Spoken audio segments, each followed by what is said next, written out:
Guys, welcome to my channel. అందరు ఎలా ఉన్నారు? బాగున్నారా? నేను కూడా చాలా బాగున్నానండి.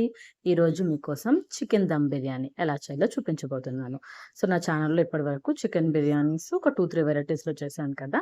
ఇప్పుడు దాన్ని దమ్లో ఎలా చేయాలో చూద్దామా. ముందుగా నా ఛానల్ ఎవరైనా ఫస్ట్ టైం చూస్తున్నట్లయితే సబ్స్క్రైబ్ చేసుకోవడం మాత్రం మర్చిపోకండి.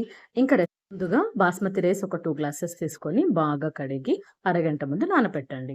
ఇప్పుడు ఒక దబరలో 5 గ్లాసెస్ వాటర్ పోసుకొని అందులో రుచికి సరిపడా కల్లులుప్పు, ఒక 2 పచ్చిమిరపకాయలు, అలాగే బిర్యానీ ఆకు, చెక్క, యాలకులు, లవంగాలు, షాజీరా, సోంపు ఇలా బిర్యానీ సామాన్లు అన్నిటినీ వేసి అందులో కొత్తిమీర తరుగు, అలాగే పుదీనా తరుగు కూడా వేసి ఇప్పుడు ఫ్రెష్‌గా గ్రైండ్ చేసుకున్నటువంటి అల్లం వెల్లుల్లి పేస్ట్ ఒక స్పూన్, అలాగే ఒక స్పూన్ ఆయిల్ కూడా వేసుకోవాలి. ఆ రైస్ మనకు పొడి పొడిగా రావడానికి. ఇది ఎసురు కాగేలోపు ఒక కేజీ చికెన్ తీసుకొని బాగా కడిగి అందులో రుచికి సరిపడా సాల్ట్, పసుపు పొడి, మిరప్పొడి, ధనియాల పొడి, చికెన్ మసాలా, అలాగే అల్లం వెల్లుల్లి పేస్ట్ వేసి మొత్తాన్ని బాగా కలిపేసి మ్యారినేట్ చేసి పక్కన పెట్టుకోవాలి. ఈలోగా ఎసురు కాగిపోతుంది చూసారా? ఇలా ఎసురు కాగిన తర్వాత నానబెట్టినటువంటి బాస్మతి రైస్ వేసి ఒకసారి మొత్తాన్ని కలబెట్టి అలాగే వదిలేసేయండి. ఉడుకుతుందనమాట. చూసారు కదా! ఒక 15 మినిట్స్‌కి ఈ విధంగా 90% కుక్ అయింది.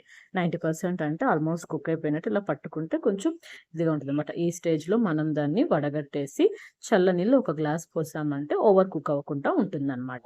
ఇప్పుడు స్టవ్ ఆన్ చేసి బాండలి పెట్టి ఒక 2 స్పూన్స్ ఆయిల్ వేడి చేసి అందులో ఆనియన్స్ వేసి వాటిని బాగా రోస్ట్ చేసుకోండి. ఈ విధంగా చూసారు కదా! ఫ్రైడ్ ఆనియన్స్ చేసి పక్కన పెట్టుకోండి.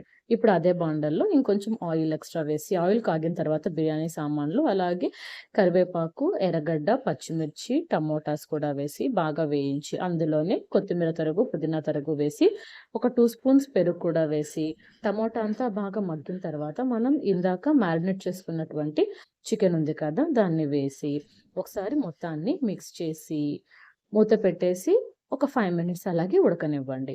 అందులో చూసారు కదా! ఇలా చికెన్ బాగా ఉడికిన తర్వాత మనం ఇందాక ఉడకపెట్టినటువంటి రైస్‌ని మొత్తం స్ప్రెడ్ చేసి దానిపైన ఫ్రైడ్ ఆనియన్స్, అలాగే కొత్తిమీర తరుగు, పుదీనా తరుగు, నెక్స్ట్ ఫుడ్ కలర్‌ని వాటర్‌లో మిక్స్ చేసింది కొంచెము, అలాగే నెయ్యి కూడా తీసుకొని మొత్తం ఇలా చివర్లంతా వేసుకొని ఇందాక మనం బియ్యం ఉడకబెట్టుకున్నాం కదండీ! ఆ వాటర్‌ని కూడా ఒక గంటి వేసి మూత పెట్టేసి ఒక 10 నిమిషాలు సిమ్‌లో దమ్‌లో ఉడకనివ్వండి. అంతే.